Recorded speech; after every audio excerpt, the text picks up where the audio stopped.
আমার পেটের সন্তান কিন্তু তোমার লেগে মান্নত মানছে। ইন্নী নাযারতু লাকা মা ফি বাতনি, ও আল্লাহ আমার পেটে যেটা আছে এটা তোমার লেগে আমি মানছি।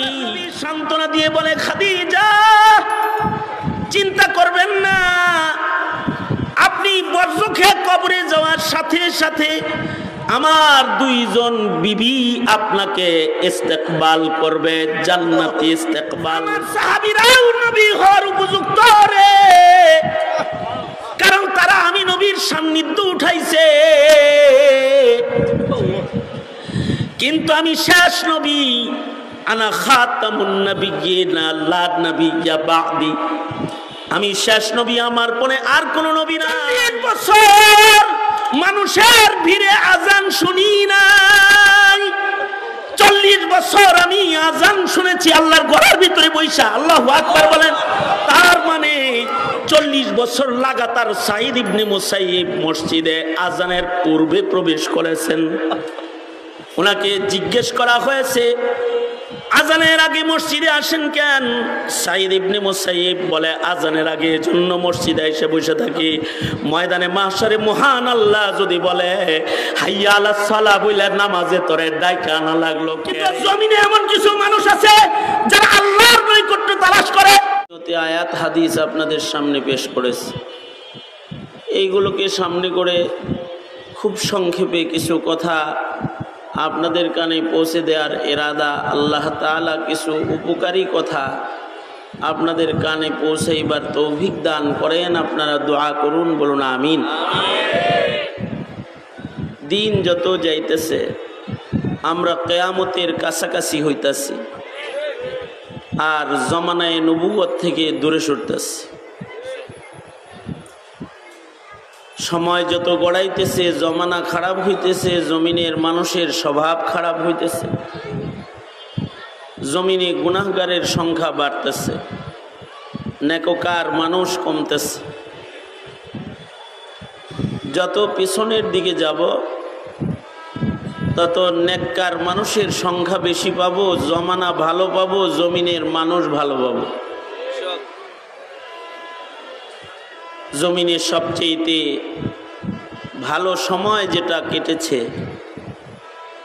খায়রুল কুরুন যেটাকে বলা হয়, স্বর্ণযুগ, আদর্শ যুগ, সে যুগ হলো যখন জমিনে উপস্থিত ছিলেন এই সভার সভাপতি বিশ্বনবী মুহাম্মাদুর রাসূলুল্লাহ সাল্লাল্লাহু আলাইহি ওয়াসাল্লাম, সৈয়দুল মুরসালিন, খাতামুন নবিয়্যিন, আমাদের নবীজি আলাইহিস সালাতু ওয়াস সালাম যখন জমিনে হাজির ছিলেন, তখন জমিনের অবস্থা সবচেয়ে ভালো ছিল, জমানার অবস্থাও ভালো ছিল, তখনকার সময়ের মানুষগুলো সবচেয়ে বেশি ভালো ছিল। যারা নবীজির যুগে ইমান এনে কালেমা পড়ে মুসলমান হয়েছে, তারা শ্রেষ্ঠ মানুষ নবীদের পড়ে।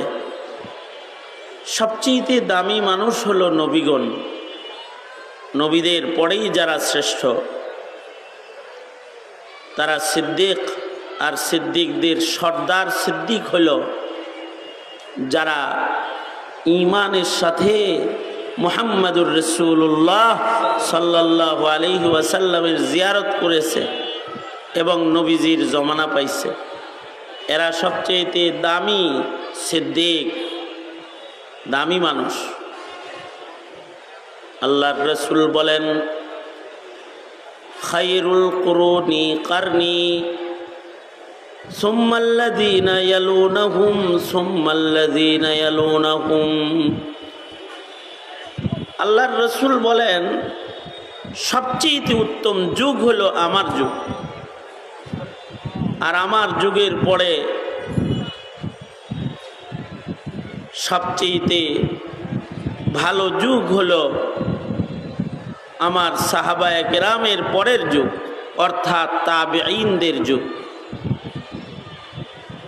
এরপরেই সবচেয়ে ভালো যুগ হলো তাবেঈনদের যুগ। তাবেঈন, সাহাবায়ে কেরাম, তাবেঈন, তাবেঈন, এই তিনটি স্তরে যে জমানাটা অতিক্রম করেছে ওই জমানাটা হলো জমানায়ে সিদ্দিকিন, সিদ্দিকদের জমানা। ওই সময়ে দুষ্ট মানুষ কম ছিল, আর ১৫০০ বছর পরে এখন দুষ্টের সংখ্যা বেড়ে গেছে। এখন সিদ্দিকদের জমানা না, জালেমের জমানা, জুলমের জমানা, চোরের জমানা, ডাকাতদের জমানা। এখন নগ্ন বেহায়া নারীদের, দায়ুসদের জমানা চলে এসেছে। এই কারণে কেউ যদি নেককার হয় তাকে গালি দেওয়া হয়, আর বদকারকে বাহবা দেওয়া হয়। জমানাটা ভালো মানুষের জমানা না। এইভাবেই জমানা সামনের দিকে আগাইতে থাকবে, আর এক সময় জমিনের মানুষ এত খারাপ হবে যে একজনও থাকবে না যে জমিনে বসে বলবে আল্লাহ আল্লাহ আল্লাহ আল্লাহ। সেদিন আল্লাহ পাক বলবে এই সভা সজ্জিত রাখার দরকার নাই, ইসরাফিল বাঁশি বাজায় দাও, ধ্বংস করে দাও। দিন যত যাবে সামনে তত দুষ্টের সংখ্যা বাড়বে। ৫ই আগস্টের পরে মনে মনে কল্পনা করেছিলেন যে আওয়ামী দুষ্ট শাসন থেকে রেহাই পেয়েছেন, জমানাটা বুঝি ভালো পাইছেন। কিন্তু এখন দেখতেছেন যে যে সরিষা দিয়া ভূত তাড়াইছেন ওই সরিষার ভেতরে বড় বড় ভূত বসা আছে, যা হাসিনার চাইতে খারাপ না, হাসিনার চাইতে কম দুষ্ট না। দিন যাইতেছে, জমানা খারাপ হইতেছে।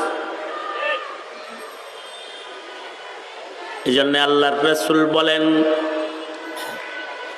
তুবা মান আমানা ওয়া রাআনি, অতুবা মান আমানা ওয়া লাম রাআনি, অতুবা মান আমানা মান রাআ মান রাআনি, অতুবা মান আমানা মান রাআ মান রাআ মান রাআনি। কিছু মানুষ যারা ভালো মানুষদেরকে দেখে ফেলেছে তারা ভালো। জমিনের সবচেয়ে ভালো মানুষ হলেন মুহাম্মাদুর রাসূলুল্লাহ সাল্লাল্লাহু আলাইহি ওয়াসাল্লাম। আমাদের নবীজির চাইতে ভালো আর কেউ আছে? মানুষের ভেতরে আমাদের নবীজির চাইতে, নবীদের ভেতরেও আমাদের নবীজির চাইতে ভালো আর কেউ আছে? তিনি সাইয়্যিদুল মুরসালিন, রাহমাতুল লিল আলামিন। তিনি আল্লাহর দোস্ত, তিনি এত ভালো যে আল্লাহর পরেই তিনি শ্রেষ্ঠ। আল্লামা সাদি বড় চমৎকার করে বলেছেন লা ইউমকিনুস সানাউ কামা কানা হাক্কুহু বাদাজ খুদা বুজুর্গ তো ই কিসসা মুখতাসার, বাদাজ খুদা বুজুর্গ তু ই কিসসা মুখতাসার। তুমি তো তোমার গুণগান, তোমার বরত্ব, তোমার ভালাই, তোমার সৌন্দর্য, তোমার শ্রেষ্ঠত্ব কোন ভাষায় আমি বর্ণনা করব? তবে সংক্ষেপে এতটুকুন বলি, আল্লাহর পরেই যিনি শ্রেষ্ঠ তিনি হলো তুমি আমার নবী। আল্লাহু আকবার। তোমার গুণগান কোনো শব্দ দিয়ে মানুষকে বলা সম্ভব নয়, তোমার শ্রেষ্ঠত্বের কোনো শব্দ উচ্চারণ করা সম্ভব নয়। এতটুকুন বলা যায় আল্লাহর পরেই তুমি। সুবহানাল্লাহ। লা ইউমকিনুস সানাউ কামা কানা হাক্কুহু লা ইউমকিনুস সানাউ কামা কানা হাক্কুহু বাদাজ খুদা বুজুর্গ তু ই কিসসা মুখতাসার। সবচেয়ে ভালো মানুষ আমার নবী, সুতরাং আমার নবীর আগে যে নবীরা গেছে এ কারণেই সেই নবীদের সাহাবীদের চাইতেও আমাদের নবীর সাহাবী যারা তাদের মূল্য সবচেয়ে বেশি। সুবহানাল্লাহ। সব নবীর সাহাবীরাই মূল্যবান, কারণ তারা নবী দেখছে, নবীরা শ্রেষ্ঠ মানুষ। কিন্তু সকল নবীর সকল সাহাবীদের ভেতরে আমাদের নবীজির সাহাবী যারা আমাদের নবীজিকে দেখছে, সাইয়্যিদুল মুরসালিনকে এক নজর দেখছে, খালি তার দাম দুনিয়ার সব পয়গম্বরের সাহাবী তাদের চাইতে অনেক বেশি। নবীদের ভেতরে আমাদের নবী শ্রেষ্ঠ, আর সাহাবীদের ভেতরে আমাদের নবীর সাহাবী যারা তারা শ্রেষ্ঠ, তারা সর্বশ্রেষ্ঠ সাহাবী। তাদের ঈমান সম্পর্কে বহু গুণগান আল্লাহ তাআলা আল্লাহর কোরআনে করেছেন। আল্লাহ তাআলা তাদের ঈমান সম্পর্কে বলেছেন তারা প্রকৃত ঈমানদার। উলাইকা হুমুল মুমিনুনা হাক্কা লাহুম দারাজাতুন ইনদা রাব্বিহিম ওয়া মাগফিরাতাও ওয়া আজরান আযীমা। তাদের জন্য আল্লাহ তাআলা অনেক বড় পুরস্কার রেখে দিয়েছেন। তাদেরকে আল্লাহ তাআলা সম্মানের আসন দান করেছেন। নবীদের পরেই উম্মতের ভেতরে তাদের মর্যাদাকে আল্লাহ উঁচু করে তুলে ধরেছেন এবং তাদের কৃত দুনিয়ার গুনাহকে আল্লাহ তাআলা ক্ষমা করে দিয়েছেন। সুবহানাল্লাহ। তারা গুনাহ করেছে কিন্তু তারা মাগফুর, তাদের জীবনের গুনাহ মাফ। নবীজি সাল্লাল্লাহু আলাইহি সাল্লামকে দেখছে যে নবীজিরে দেখাটাই একটা কপাল। এই ভাগ্যের কারণে তাদের মূল্য সবচেয়ে বেশি।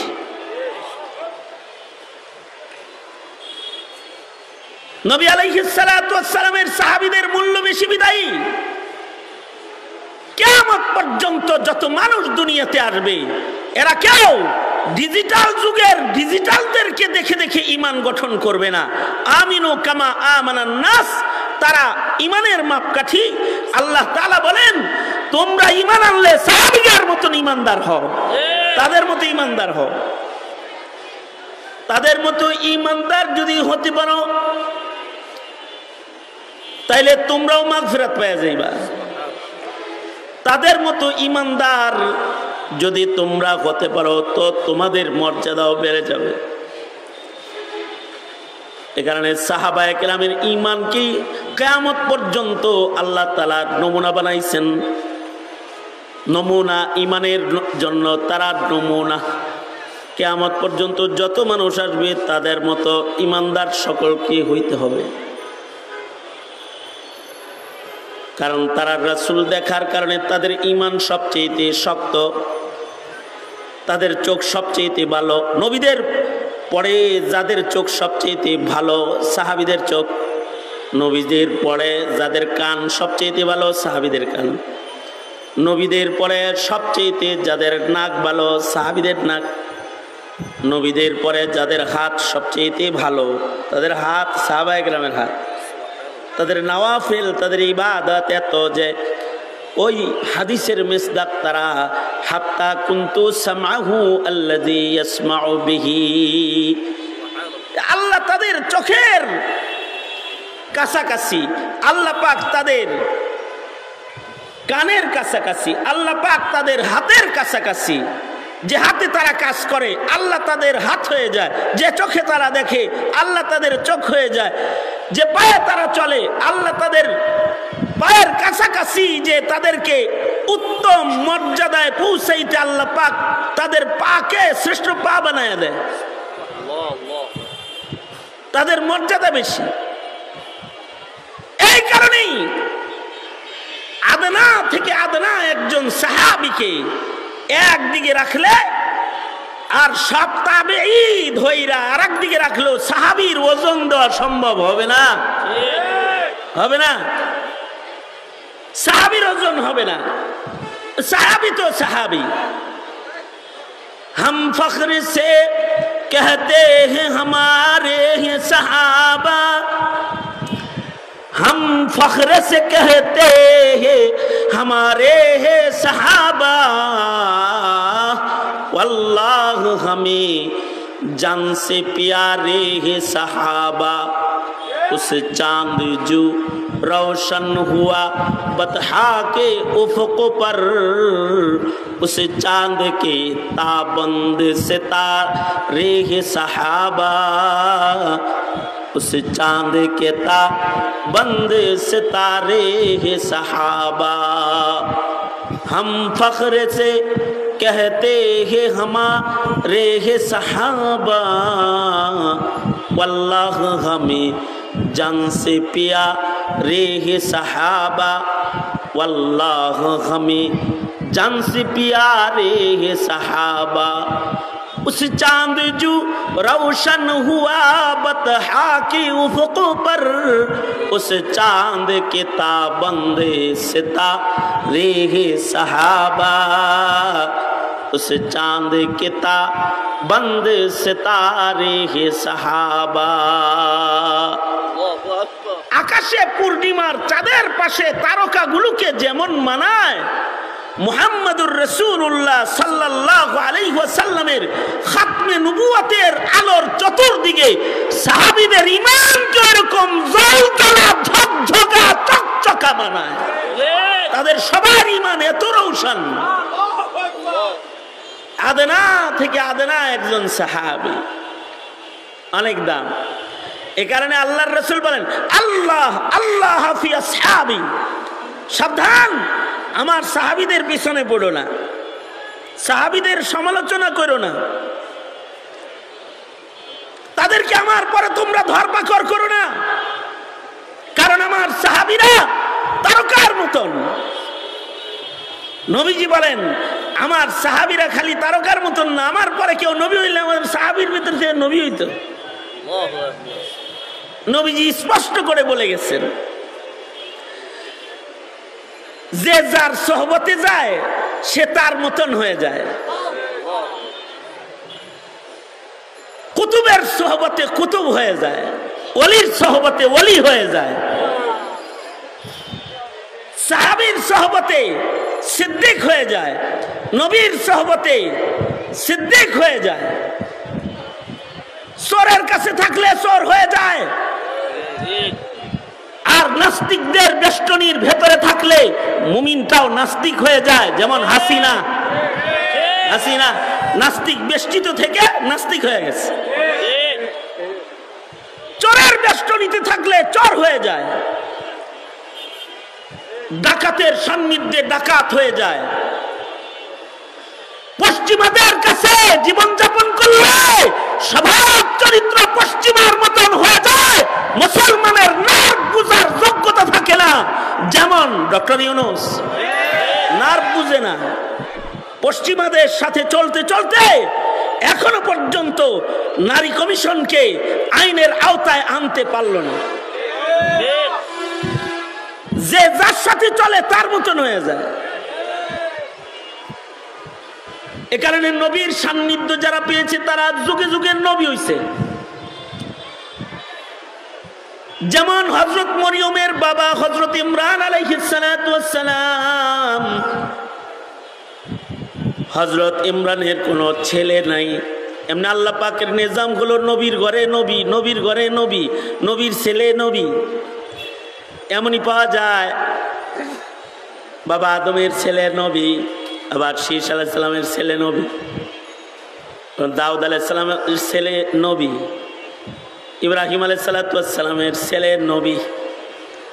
ইয়াকুব আলাইহিস সালাতু ওয়াস সালামের ছেলে নবী, বাপ নবী, ছেলে নবী, বাপ নবী, ছেলে নবী। আল্লাহ পাকের নিজাম, কারণ নবীর ঔরসে নবী হয়, নবী দিয়েছেন। কখনো কখনো নবীর সোহবতেও নবী দিয়েছেন। যেমন হযরত ইমরান আলাইহিস সালাতু ওয়াস সালামের ছেলে ছিল না, কিন্তু জমানাটা হলো নবীদের জমানা। এক নবী যাওয়ার সাথে সাথে আর এক নবী আয়া পড়ত, এক নবী যাইতো আর এক নবীর আগমন করত। তো ইমরান আলাইহিস সালাতু ওয়াস সালাম তিনি ইন্তেকাল করলেন। পেটে তখন বাচ্চা, মায় মনে করছে পেটের দাম নয় নবী আইতাছে, এজন্য কয় আল্লাহ আমার পেটের সন্তান কিন্তু তোমার লেগে মান্নত মানছে। ইন্নী নাযারতু লাকা মা ফি বাতনি, ও আল্লাহ আমার পেটে যেটা আছে এটা তোমার লেগে আমি মানছি। কিন্তু পেটের থেকে হইছে হলো মেয়ে। প্রসব হওয়ার পরে কয় আল্লাহ কি হইলো, অপেক্ষা করতেছিলাম যে নবীর ঘরে নবী আইব, এদিকে তুমি বেডি মানুষ পাঠাই দিছ। আল্লাহ তাআলা বলে বেডি পাঠাইলে কি হইব, কিছু মহিলা আছে ছেলের চাইতে ভালো, তোমার একটা ভালো মেয়ে দিছি। সুবহানাল্লাহ। ভালো কেমনে, ভালো কেমনে? ভালোর একটা জায়গা হলো একদিকে উনার পেটে হইছে নবী, আর একদিকে উনি শ্রেষ্ঠ নবীর বিবি হবেন, জান্নাতে শ্রেষ্ঠ নবীর সাথে থাকবেন। আল্লাহু আকবার, জোরে বলেন। একদিকে পেট থেকে ঈসা নবীর জন্ম হয়েছে বাপ ছাড়া, আল্লাহর কুদরত, আবার জান্নাতে থাকবেন আমাদের নবীর লগে। আমাদের নবী আলাইহিস সালাতু ওয়াস সালামের দুইজন বিবি আছে যারা পূর্বের ঈমানদার, কিন্তু তাদের ঈমান ভালো হওয়ার কারণে তারাও আমাদের নবীর ঘরে থাকার উপযুক্ত। সুবহানাল্লাহ।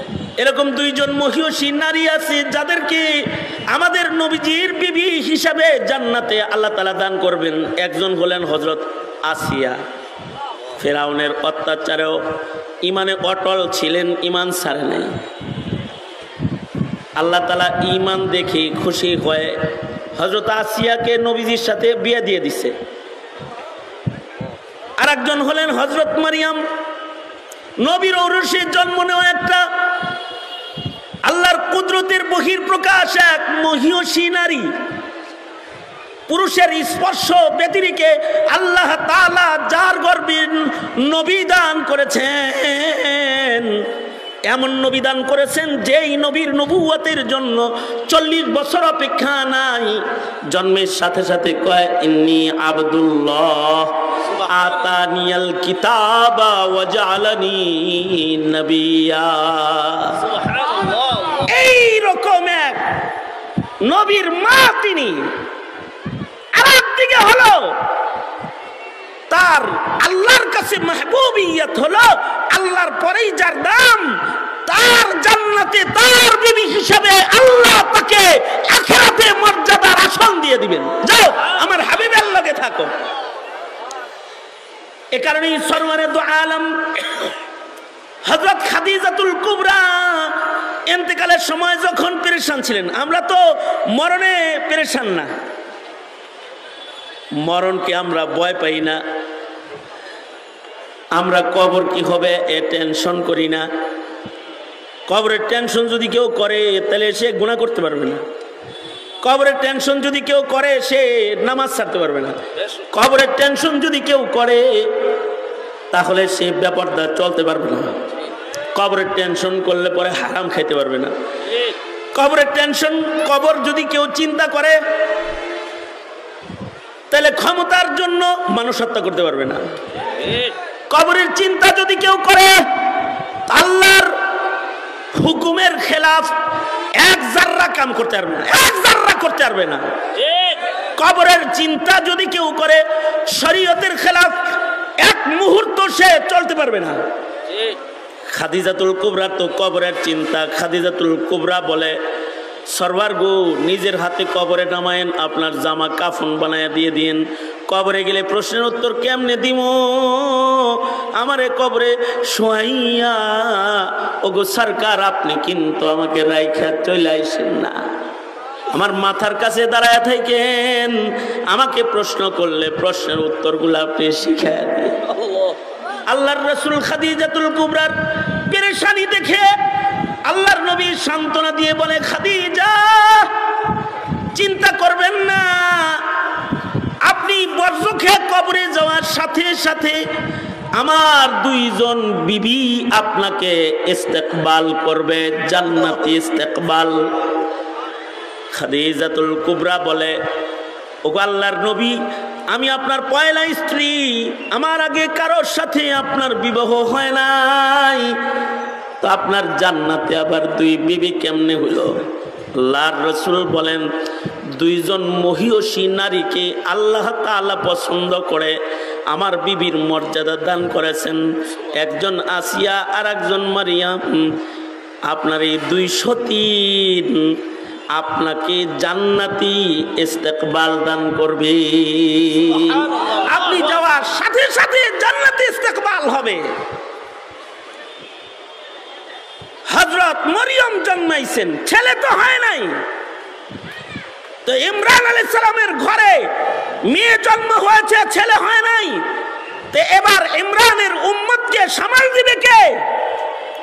আল্লাহ তাআলা হযরত ইমরান আলাইহিস সালামের সাহাবীদের ভেতর থেকে হযরত জাকারিয়াকে আল্লাহ তাআলা নবুয়ত দান করলেন। আমার সাহাবীরাও নবী হওয়ার উপযুক্ত রে, কারণ তারা আমি নবীর সান্নিধ্য উঠাইছে। কিন্তু আমি শেষ নবী, আনা খাতামুন নাবিয়্যিন লা নাবিয়্যা বা'দি, আমি শেষ নবী, আমার পরে আর কোন নবী নাই। কিন্তু যদি আমার পরে আল্লাহ তাআলা কাউকে নবুয়ত দান করতেন, তাহলে আমার সাহাবী উমরকে আল্লাহর নবী বানাতেন। লাউ কানা বাদি নবিয়্যুন লাকানা উমর। মুহাদ্দিসরা বলে, নবীর উপস্থিতিতে যদি আল্লাহ কাউকে নবী বানাইতেন, তাহলে আবু বকরকে আল্লাহ তাআলা নবুয়ত দান করতেন। তার মানে নবীর সাহাবীরা উম্মতের শ্রেষ্ঠ, তারা নবী হওয়ার উপযুক্ত, কিয়ামত পর্যন্ত আর কোনো নবী নাই। এ কারণে সাহাবীরা নবুয়তি পায় নাই।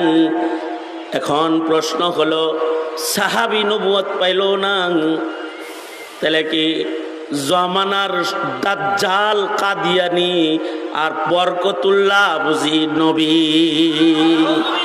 তারা কি? জোরে আওয়াজ করে বলেন, তারা কি বলেন? কারণ আমার নবীর সান্নিধ্যের সাহাবীদের চাইতে উত্তমতম ঈমান আর কারোর নাই। আর সাহাবীদের সান্নিধ্য যারা পেয়েছে তারা হলো তাবেঈ। তাবেঈরা সাহাবীদের পরেই সবচেয়ে দামি। কিছু তাবেঈর নাম: হাসানুল বসরি তাবেঈ, হযরত উমরের কোলে উঠেছেন জন্মের পরে, মুখের লালা হযরত উমর বের করে জিহ্বায় পয়লা খানা হিসাবে লাগায় দিয়েছেন। উমরের মুখের লালা নাম রেখেছেন হযরত উমর হাসান। হযরত আলীর কাছে বায়াত হয়েছেন, হযরত আলী খেলাফত দিয়েছেন। সাহাবায়ে কেরামের পরে সর্বপ্রথম পীর হাসানুল বসরি, শাইখে তরিকত, তরিকতের পয়লা পীর হাসানুল বসরি। তাবেঈদের ভেতরে শ্রেষ্ঠ আরেকজন তাবেঈ সাঈদ ইবনে মুসাইয়িব, যিনি আবু হুরায়রা রাদিয়াল্লাহু আনহুর মেয়ে বিয়ে করেছেন। আর আবু হুরায়রা হলো নবীজির কাছ থেকে সবচেয়ে বেশি হাদিস রিওয়ায়াতকারী সাহাবী। মুকাসসিরিনদের অন্যতম শ্রেষ্ঠ হযরত আবু বকর, আবু হুরায়রা, আর এই আবু হুরায়রার মেয়ে বিয়ে করেছেন সাঈদ ইবনে মুসাইয়িব। সুবহানাল্লাহ। সাহাবী দেখার কারণে ঈমান কত ভালো। জায়গায় আমি চলে আসছি, আমার জায়গা মতো চলে আসছি। সাহাবী দেখার কারণে সাঈদ ইবনে মুসাইয়িবের ঈমান কত ভালো। সাঈদ ইবনে মুসাইয়িব, খেয়াল করে শুনুন কথাটা। সাঈদ ইবনে মুসাইয়িব 50 বছর নামাজ পড়েছেন। সেজদার জায়গা থেকে কখনো নিজের দৃষ্টি কোনো মানুষের পিঠে 50 বছরের ভিতরে পড়ে নাই। কত বছর জোরে বলেন, আওয়াজ করে বলেন কত বছর? 50 বছরের ভিতরে চোখের দৃষ্টি সেজদার জায়গা থেকে কখনো মানুষের পিঠে পড়ে না। মহান আল্লাহ নারাজ হইব, এর লাগি আল্লাহরে দেখার জন্য সেজদার জায়গায় তাকায় রইছে 50 বছর।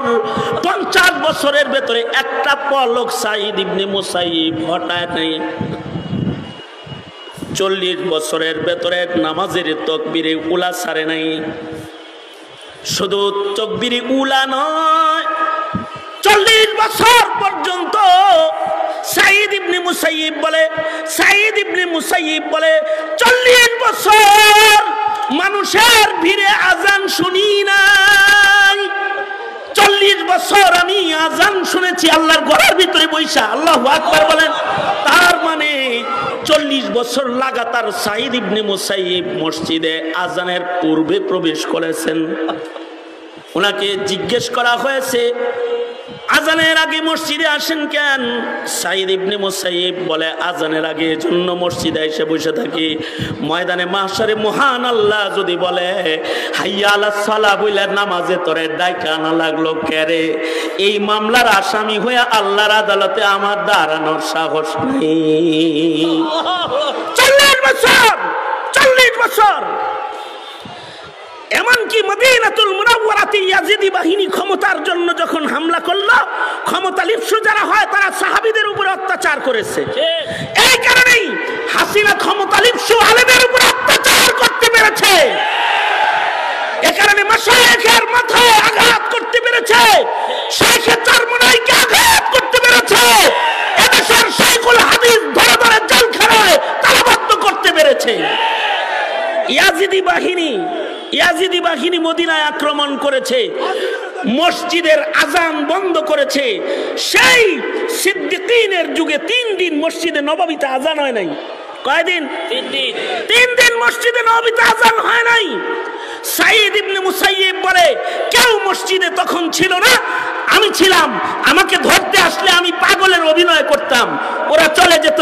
আমি মসজিদে এজন্য থাকতাম যে নামাজের ওয়াক্তে যদি নবীর মসজিদে কেউ সিজদা না দেয়, আল্লাহর আদালতে জবাবটা দিব কি? এ কারণে আমি এই 3 দিন মসজিদে থাকতাম, আর আমি একা একা মসজিদের সিজদার হক আদায় করতাম।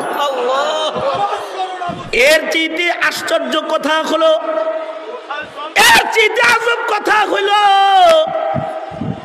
আশ্চর্যজনক বিষয় হলো, 3 দিন মসজিদে নবীর মিনারায় আজান নাই।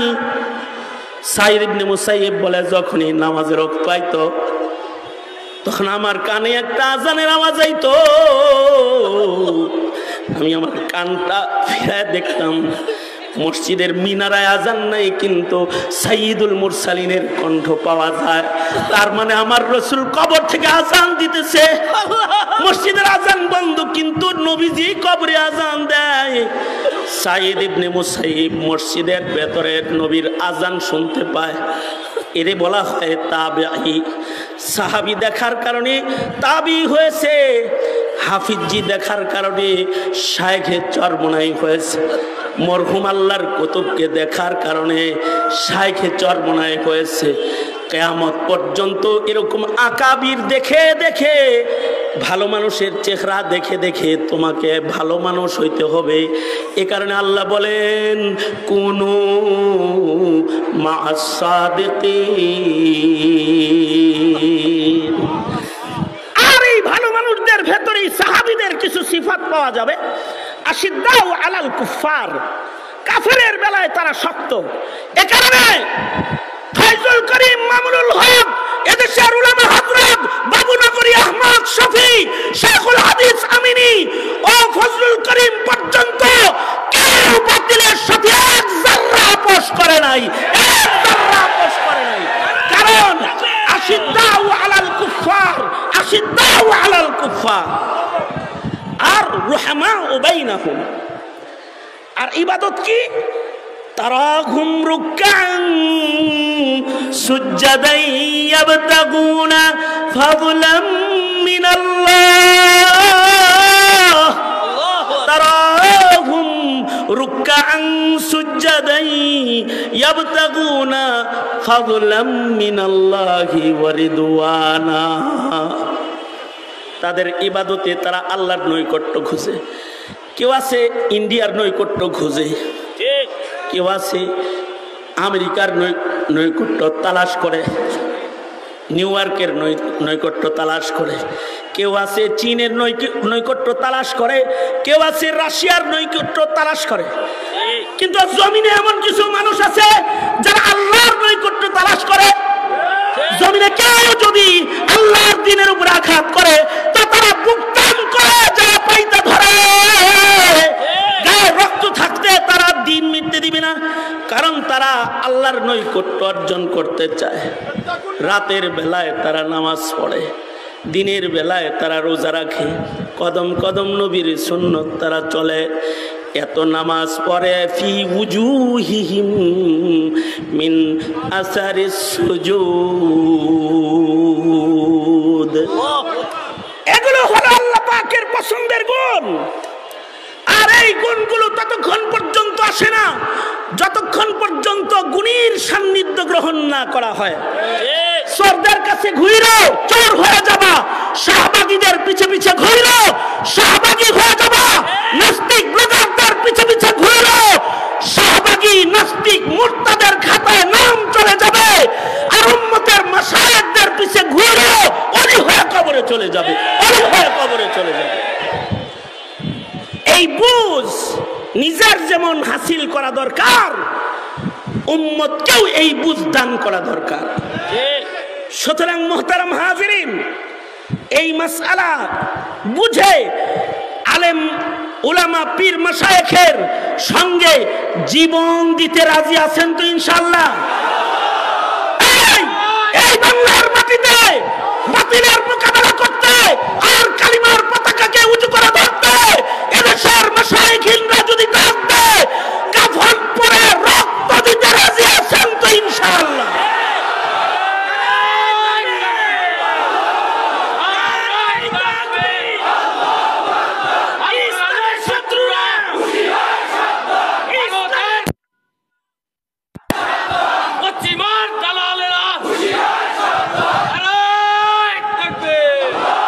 শুধু ছোট্ট করে বলবো, ডক্টর ইউনূস সাহেব, এই দেশের মানুষের রক্তের উপরে আপনি ক্ষমতায় বসেছেন। নাস্তিকদের স্মরণ ঘটায় দেশের মুসলমানদের ঈমানে আঘাত করবেন না, অন্যথায় এই রক্ত দেওয়া সৈনিকের দল এক মুহূর্ত ক্ষমতায় আপনাকে থাকতে দেবে না। জীবন দিয়ে হলেও ইসলাম কায়েম করবে ইনশাআল্লাহ। বাস এই তামান্না। আসুন সকলে মিলে দেশ গড়ি, স্বাধীনতা রক্ষা করি, ইসলাম রক্ষা করি, দ্বীন রক্ষা করি, ঐক্যের মিনারকে আরো দৃঢ় করি, মজবুত করি ইনশাআল্লাহ। আল্লাহ তৌফিক দান করুন, আমিন। ওয়া আখিরু দাওয়ানা আলহামদুলিল্লাহি রাব্বিল আলামিন। আসসালামু আলাইকুম ওয়া রাহমাতুল্লাহি ওয়া বারাকাতুহু।